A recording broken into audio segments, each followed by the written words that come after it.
Let's begin by just settling in.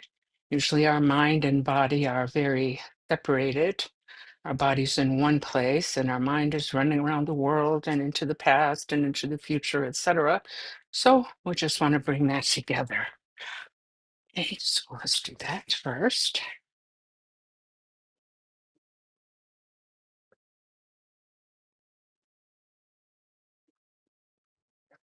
Then we want to generate our bodhicitta motivation, thinking about all mother sentient beings throughout cyclic existence, considering the suffering that they go through in life, sickness, old age, death, hunger, abuse, all kinds of things that can happen to people, to animals, and other beings. And out of compassion for them and the wish that they be free of this great suffering, we form the wish to attain enlightenment for their benefit so that we can help them to attain enlightenment also. And we make this motivation the reason for the time that we're going to spend together this morning.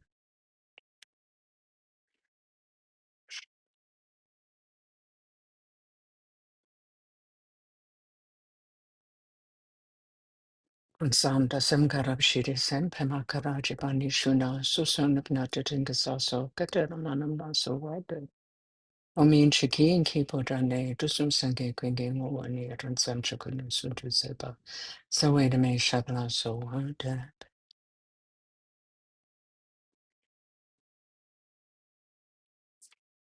Okay, hey Melina, hey. So we are going to be discussing the mind training in 8 verses by Angri Tangpa. So it's also called the 8 verses which train the mind, but it's more or less the same thing. I don't know what it's called in Tibetan. So I'm going to share my screen with you so we can read this together. Last week we covered all but the last 3 verses, so we'll be discussing those last 3 verses today, as well as the whole thing. So let me hit share here.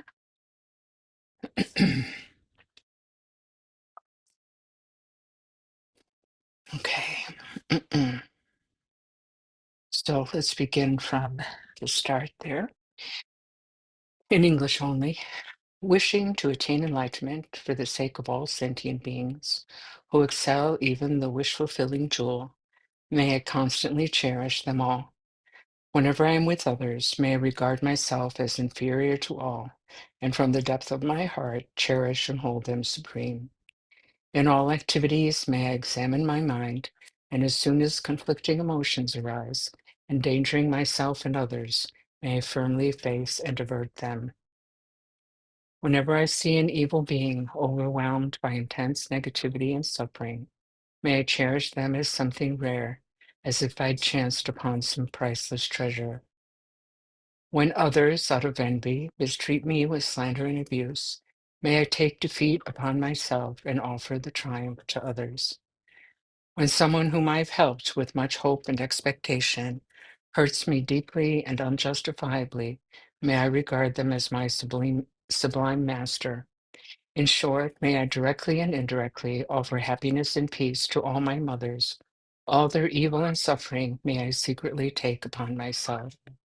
In all this, may my mind be unstained by the 8 ordinary concerns and know all things to be illusion. Free of clinging, may I attain liberation from bondage. All right, so hang on 1 second, please.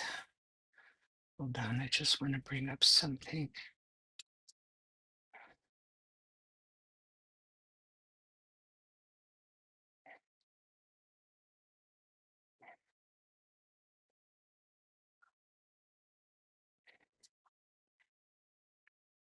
Okay. Oh, I got so many windows open now, I didn't know what to do with myself. Okay, so if you want to know about these previous ones, then please refer to the video from last week, which is part 1.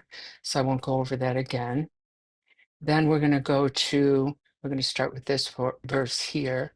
When someone whom I've helped with much hope and expectation hurts me deeply and unjustifiably, may I regard them as my sublime master. So, just as a side note, I've been changing him to them to make it gender neutral. So, I just haven't, it's typed up that way, and that's the way it is. So, anyway, so when someone whom I've helped with much hope and expectation, so right away, we're running into a problem. Okay. Ideally, if you are familiar with the six perfections or the six paramitas, there's a kind of ordinary way of approaching things like generosity, protection, um, caring, and so forth, patience, and that. And then there's a extraordinary way of doing those things, which is when we don't do them with expectation. We don't do them out of some kind of hope for a return, right? It's like the difference between sort of ordinary love, which can be sometimes like a business arrangement, and unconditional love, right? So, unconditional help in this case would indicate that we don't have any expectations, right?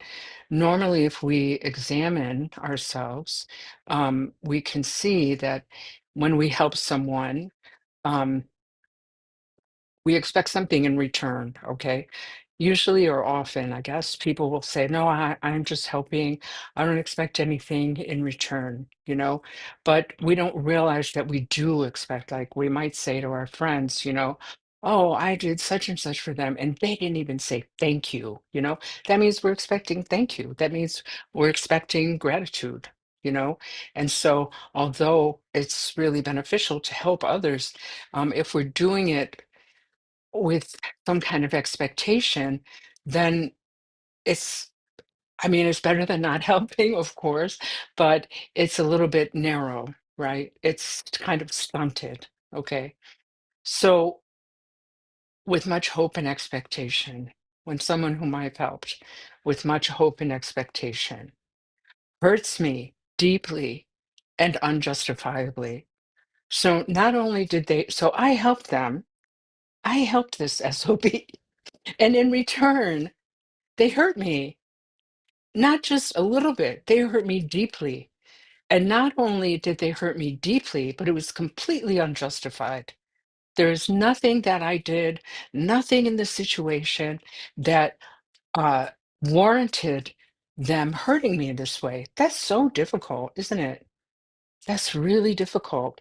We might have experienced that more than once in our life, where we help someone. Hey, Tess and Lucy, where we help someone, right?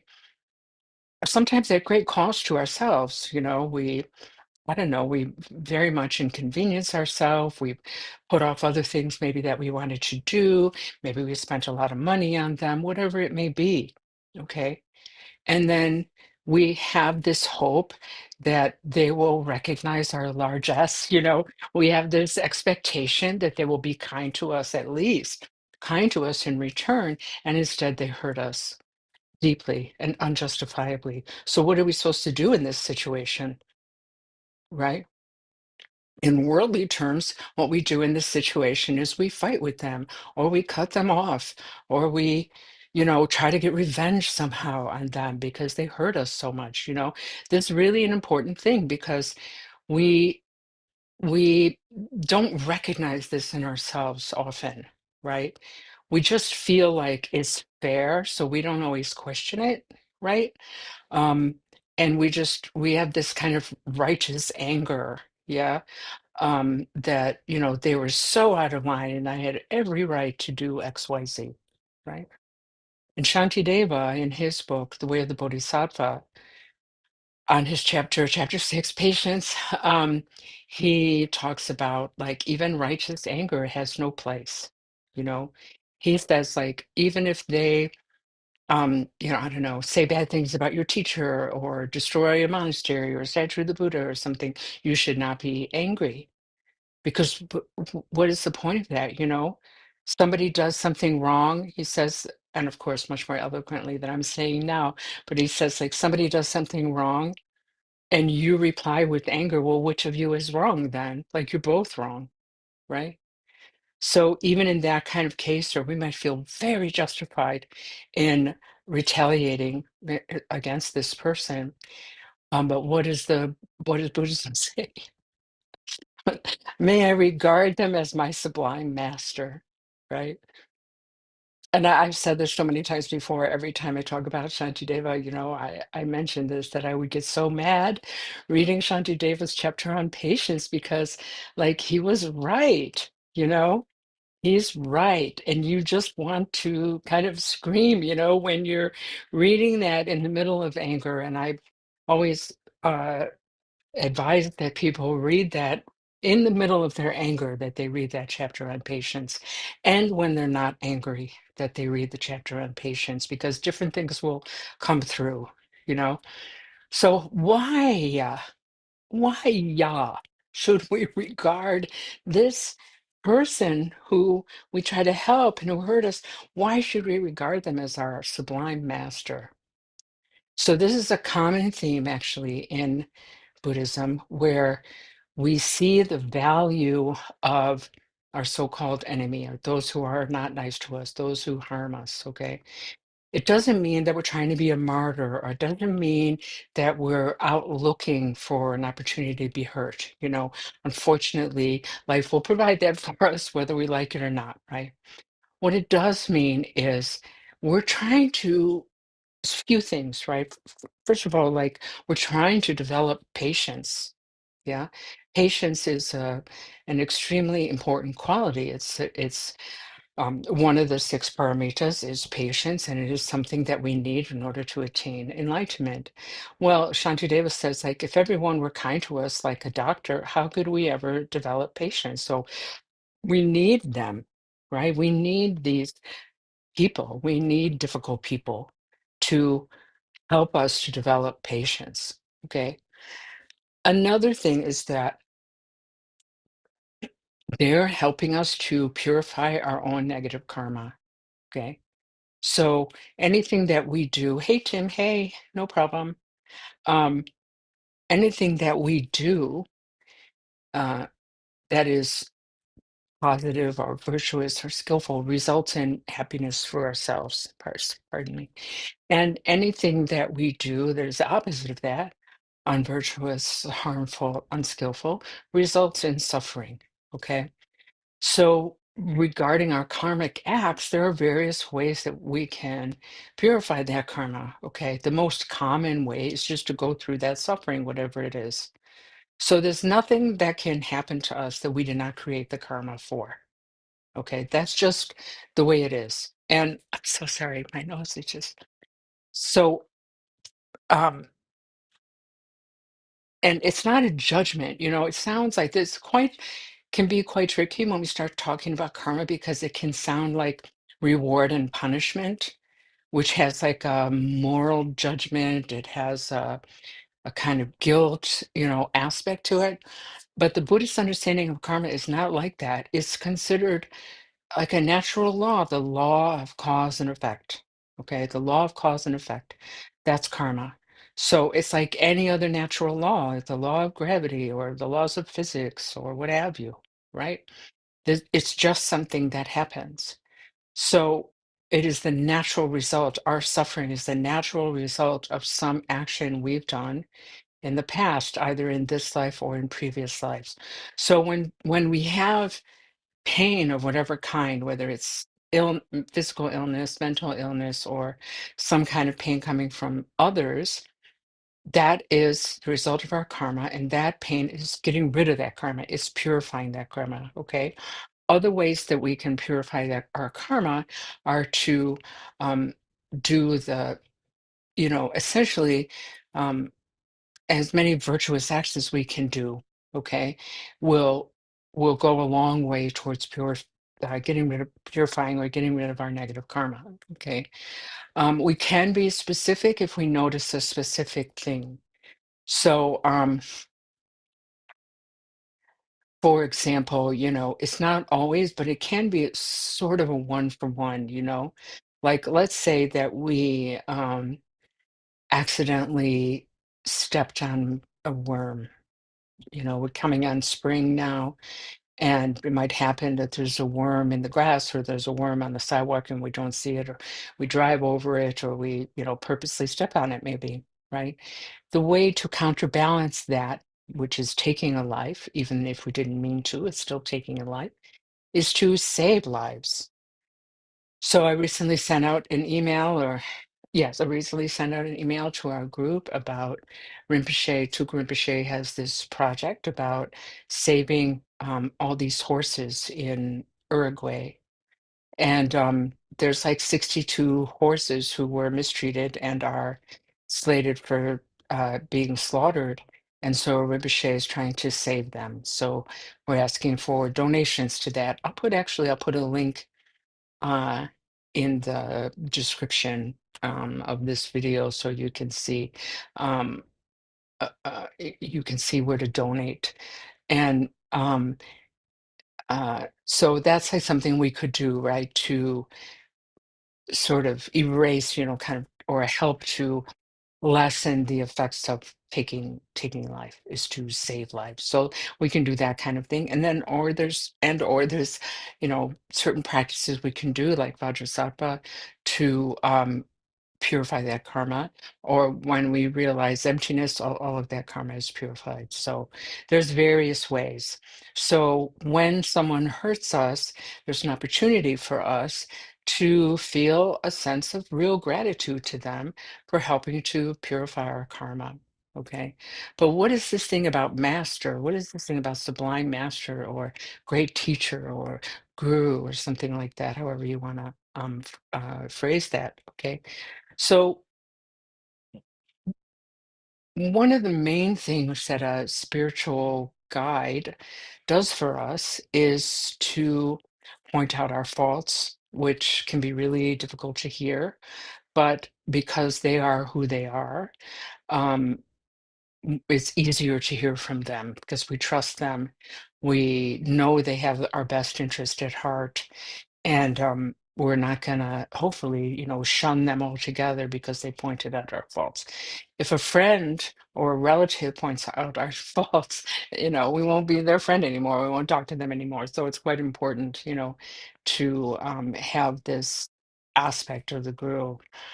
They also show us kind of how far we've come, how far we've progressed, and like how far we have to go. Okay.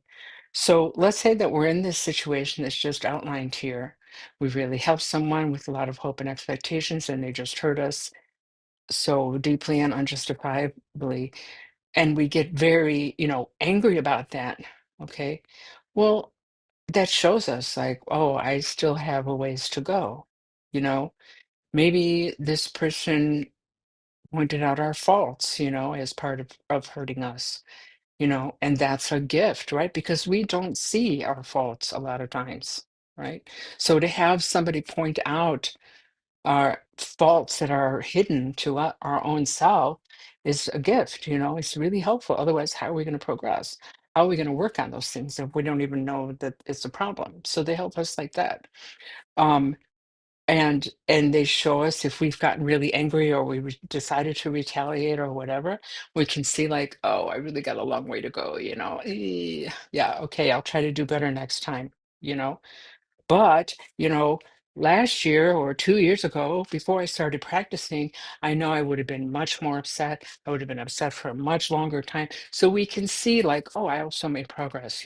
It's really a gift, and of course I understand, and the teachers understand, like, it's not easy to do that, okay? But we're trying to practice. So this is the advice of our teachers. So then the seventh one is, in short, may I directly and indirectly offer happiness and peace to all my mothers, all the evil and suffering may I secretly take upon myself. So directly and indirectly offer happiness and peace, meaning directly means, you know, doing whatever we can to help others. Okay. Um, Indirectly offering happiness, peace means to practice for them, you know, um, this I believe is talking about the practice of Tonglen, right? Where we take on the suffering of others and we offer them our own happiness, right?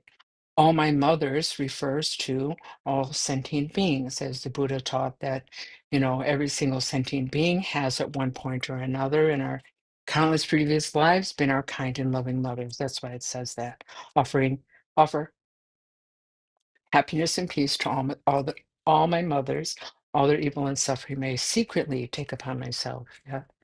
So we don't need to brag about it, right? Um, and tell people what we're doing. We just do this practice, try to help others as much as possible, try to take on whatever suffering they're going through onto ourselves, like we do in the practice of Tona. So now we get to this last verse, the eighth verse. In all this, may my mind be unstained by the eight ordinary concerns, and know all things to be illusion. Free of clinging, may I attain liberation from bondage. Some other translations say, may I free everyone from bondage, which actually I prefer, but I'm not sure which is, technically correct, so I'll just stick with this one. So, what are the eight ordinary concerns? Okay, so sometimes they're called the eight worldly concerns. Okay, so according to Rikpa Wiki, uh, they're calling them the eight worldly preoccupations. So they are hope and fear. Um,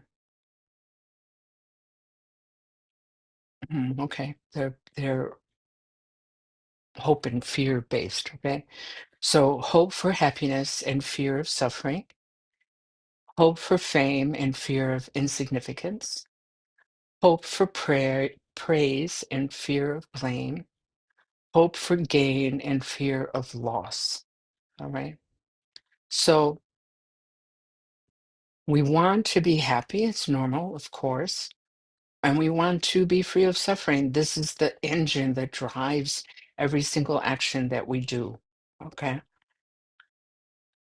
And this fame always like catches me up because I don't know. I mean, maybe there's a lot of people who want to be famous. Personally, I really don't want to be famous. I just think it would be horrible to be famous, right?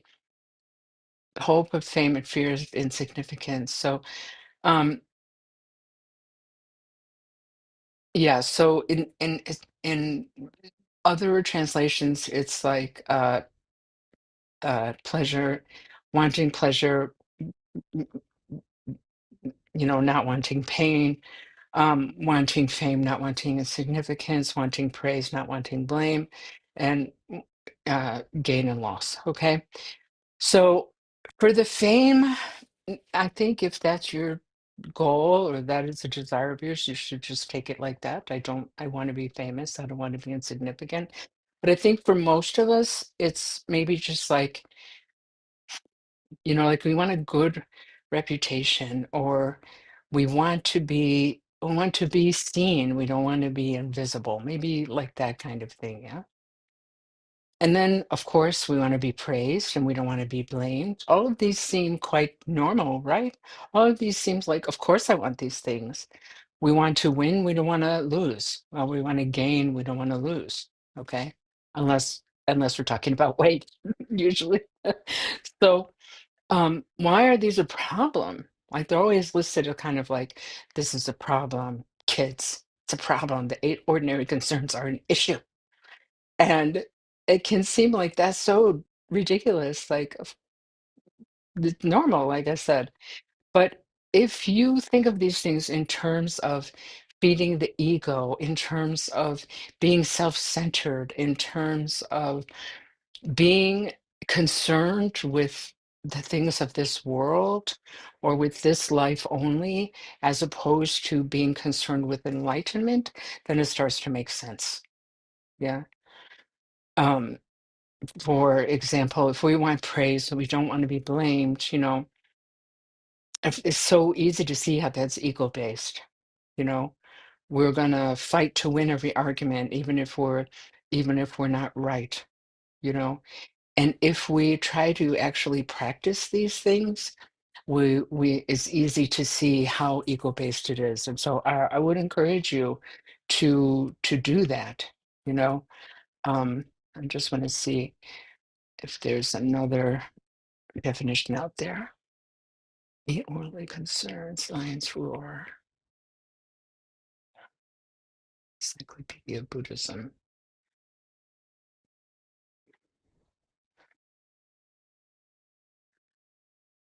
So Ringu Tuku is a quote from a Rinpoche. It says, um, real Dharma practice is free from the eight worldly concerns. To review the eight worldly concerns, they are being rich or poor, which could also be described as gain or loss, being powerful or powerless, having a good reputation or a bad reputation, and having pleasure or pain. Usually we think that happiness comes from wealth, power, popularity, and pleasure, and that these four things will give us everything that we need. We will have made it, in quotes. But from a spiritual point of view, these things are not the answer.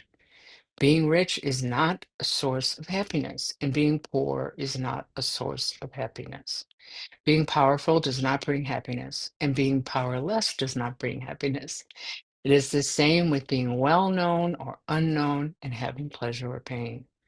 Lasting peace and happiness do not depend on outer conditions.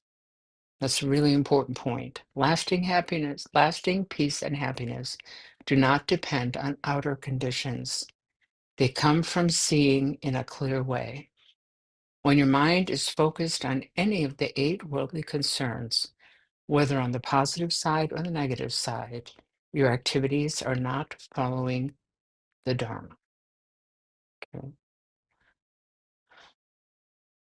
This is interesting. Hmm.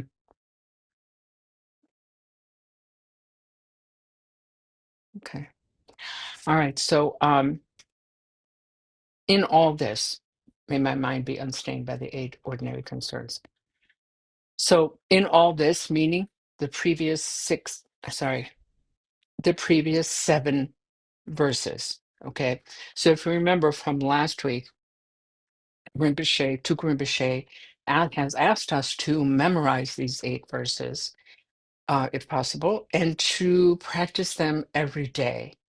But to practice the first one and the eighth one, like Sunday, the first and the eighth, Monday, the second and the eighth, Tuesday, the third and the eighth, like that. So you're practicing every day too, but you're always including this last one, because this last one is giving you kind of the view or the attitude with which you want to be practicing these points. Okay. In all this, may my mind be unstained by the eight ordinary concerns. So I'm going to do these things free of these worldly considerations, okay? And know all things to be illusion, okay? So now this is really getting into sort of the emptiness aspect. We know that all of this is dreamlike, illusory, okay? It doesn't mean, again, I have to really stress, it doesn't mean that nothing exists, we don't exist, therefore nothing matters, the world itself doesn't exist, yada, yada, okay? It doesn't mean that.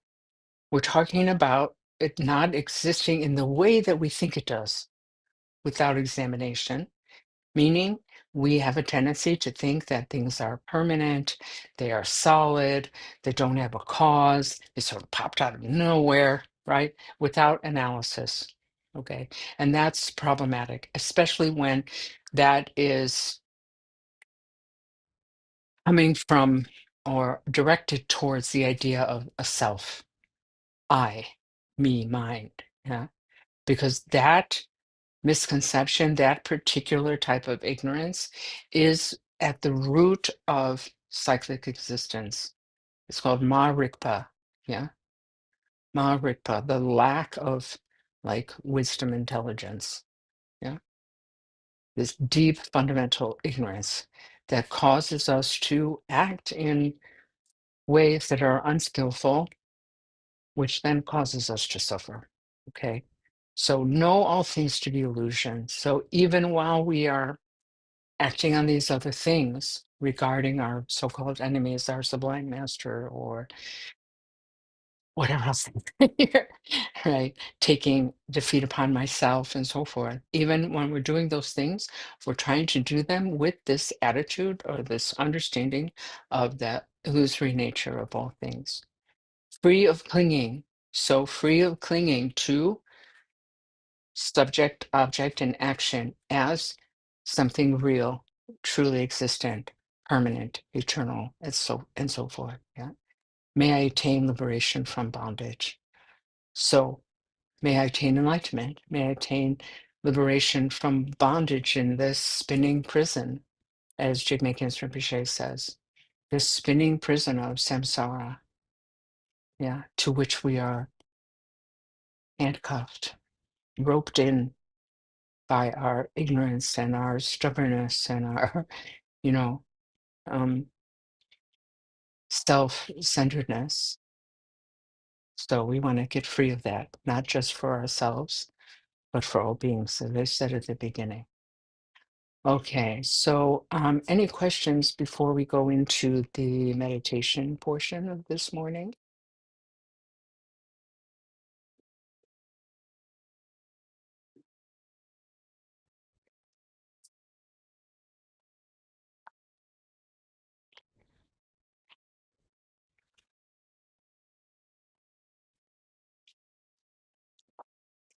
No questions?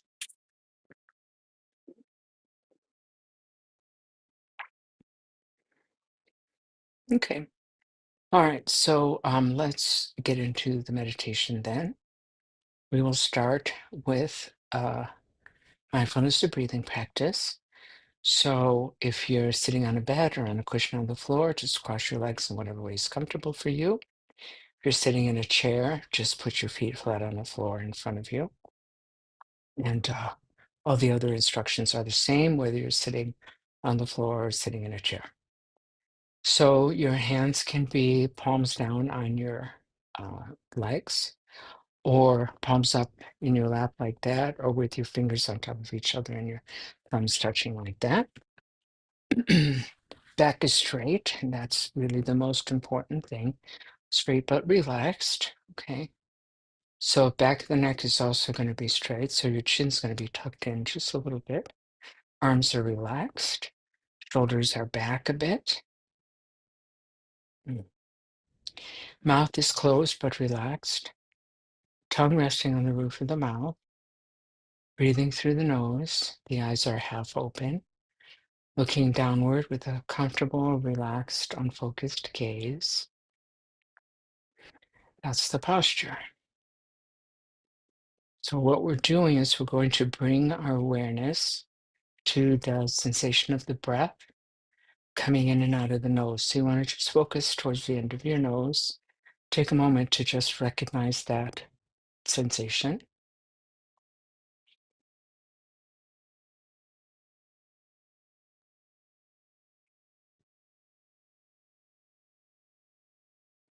Okay. So what we're going to do in this meditation is try to keep a relaxed, spacious awareness of that sensation of the breath while letting the thoughts come and go like clouds through the sky-like nature of night. Okay. So we don't want to judge them. So the worst thought we ever had has the same weight as the best thought we ever had, has the same weight as the most mundane, ridiculous thought we ever had. It doesn't matter in the context of meditation. It's all just thoughts. Okay. Thought will arise, it will dwell for a moment, it will disappear on its own, and it will be replaced by another thought, which will do the same thing, dwell and disappear, another thought, dwell and disappear, and so forth. Okay. What is likely to happen is that we will get distracted at some point. Okay. A thought will arise and we'll start rushing after it and feeding it. Like it's our really strong habit, man. Like that's how we are. And that's okay. We just, as soon as we notice, oh, I got totally distracted, just bring the mind back to the breath and continue focusing on the breath. I'll give you some other instructions as we go along, but let's start there. Okay. So please begin that now.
Okay, now you can begin to count the breaths, counting either every in breath or every out breath for a total of 10 breaths. Counting acts as a reminder if we've gotten distracted because we will have lost count. So let's say we get to 4 and our mind starts galloping off in some direction, and we realize, oh, I got completely distracted.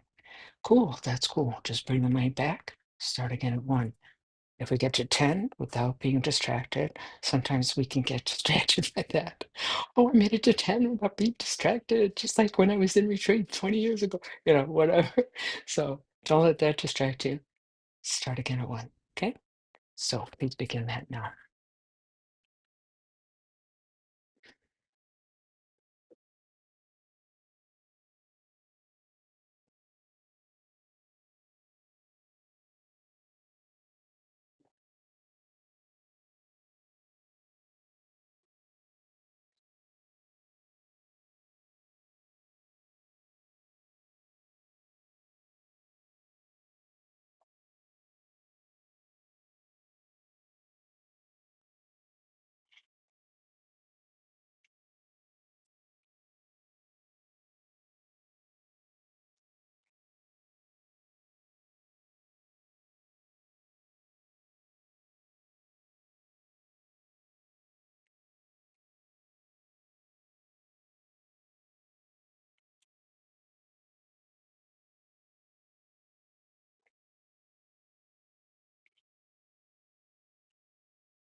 You are feeling quite speedy. There are things you can do to calm the mind down. You can close your eyes for a while until you feel more calm and then open them. And put your hands in the position of just palms down on your knees. It's a more relaxed posture. Can make the body warmer, the room darker. Conversely, if you're feeling very dull, you want to do the opposite. Open your eyes very wide, look up, look into a light or into the sky. Make the room cooler, your body cooler.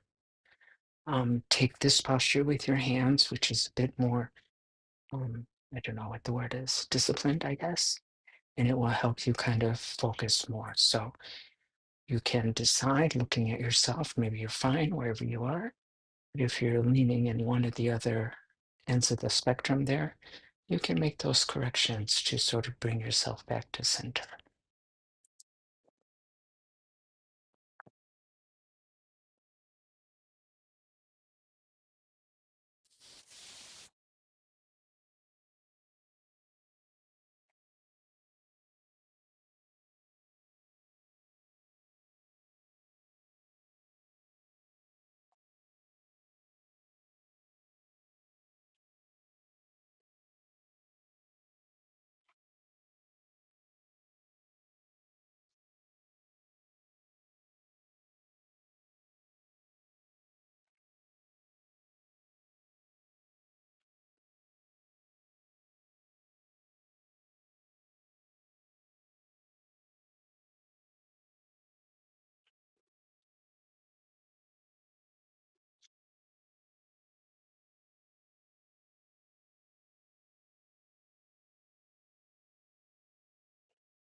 Bring the mind back to the breath.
Okay, this might be the end of the meditation. And we'll move to the closing prayers. You can join or not as you wish. But do stay because I have a few announcements to make. Just going to say today, all the prayers just in English. In the celestial realm, encircled by snow peaks, you are the source of every happiness and benefit.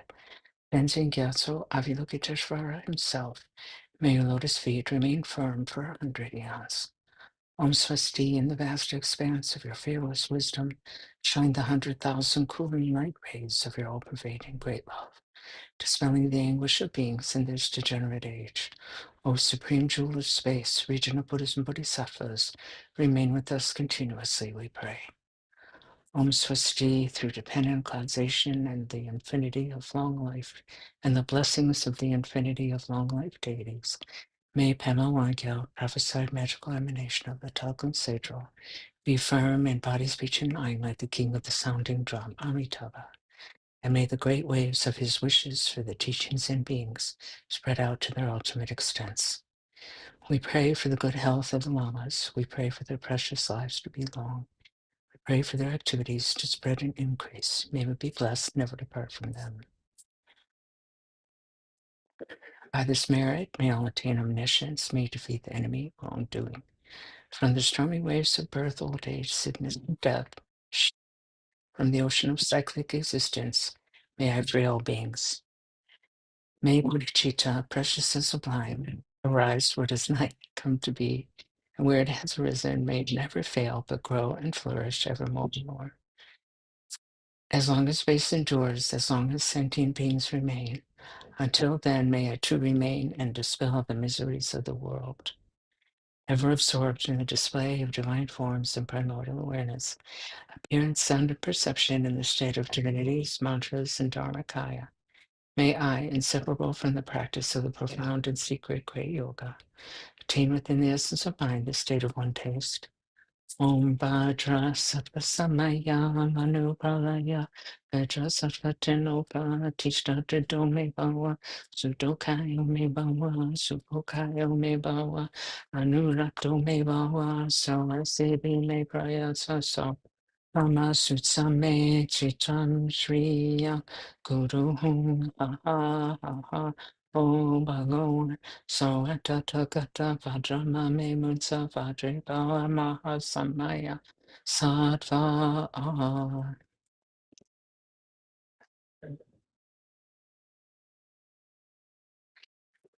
Okay, so thank you, first of all, for joining us this morning, meditation.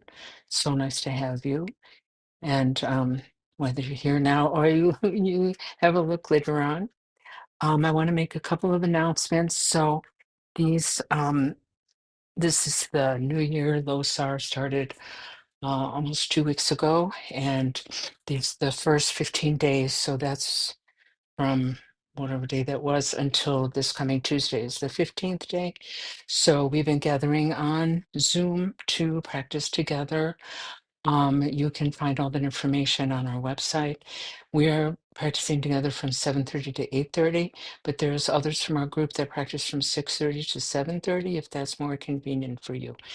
As I mentioned earlier, if you could make a donation to save these poor horses, that would be fantastic. I decided not to put the information here because I'm just worried about packing and that kind of stuff. So just send us an email and we'll send you the information. So I will put our email there, but it's our website is there and our email is on the website too. It's just info at S as in Sam, G as in George, B as in boy, cc.org. Okay. And we'll send you everything you need. We practice Buddha sadhana 3 times a month. This month it is on Tuesday evening at 6 p.m. So we'll be doing that sadhana and also maybe a couple of prayers after that. Meditations every Saturday, always on YouTube, and the second Saturday of the month, also in person at the Lakewood Library. We're starting a new class in April called Women of Wisdom. So look for information about that. If you have the funds, we could really use your donations, guys. Everything we do costs money, believe it or not. So even Zoom, it's just crazy. So that's just the way it is and the way it's always been, actually. In Buddhism, people have always been supporting, the lay community has always supported the Dharma, making offerings to the Buddha and his disciples, building monasteries and so forth, so it's not new. Please like the video right now. You can like it right now. Okay, you can't leave a comment right now, but once it's once we're off live, you can also leave a comment. That really helps too. You don't have to think about it too much, you know. You can just say great or love it or whatever. You know, it doesn't matter. But these things, subscribing, liking, and commenting, help to drive more traffic to us, which we want because we want to benefit the most beings possible. You can also share with your friends and family. Look around at the other videos on the channel. You know, there's lots of videos there for you to look at different topics. Or if you just say, hey, you know, I am having a hard time just leading my own meditation. Why don't I pick one of these and, you know, do meditation with Ani Palmo? You know, that'd be great. Um, Sign up for the newsletter if you haven't already. It's really the best way to know what's going on. So what else? Oh, this dog. I am fostering this very dog right here beside me who decided to bark in the middle of the prayers. Here's what she looks like. Oh, look how cute she is. Look at show them your cute face. Cutie, cutie, cutie face. Oh, cutie face. Okay, so anyway, I'm just fostering her and she needs a good home. She needs somebody who can take better care of her than I can. Okay. So if you are interested in that, please contact me. Again, you can actually contact me at that same email address, or you can contact the Cuyahoga County Animal Shelter, and because you would be adopting her through them. She's a really great dog. She's super, super sweet, very affectionate, very gentle nature. Still needs to learn some things, you know. She spent quite a lot of time on the streets, so she's still learning. But she learns pretty fast, you know, so you don't have to worry about anything with her. She's 4 years old. Still a lot of puppy energy there. Woof, says Tess. Tess says woof. Tess said woof to you. Yeah. So please, if you want to adopt her, please do. Or maybe you know somebody who wants a great dog, you know, who's already received a lot of blessings by attending the transmissions and soaks and Buddhist sadhana and meditation, all kinds of things. So anyway, please think about that. It would mean a lot to me to put her in a with a good, loving family. All right. Thanks again, everyone, for coming this morning. Really appreciate you. And maybe I'll see you tomorrow morning at 7:30. All right. Bye. Bye. Love ya.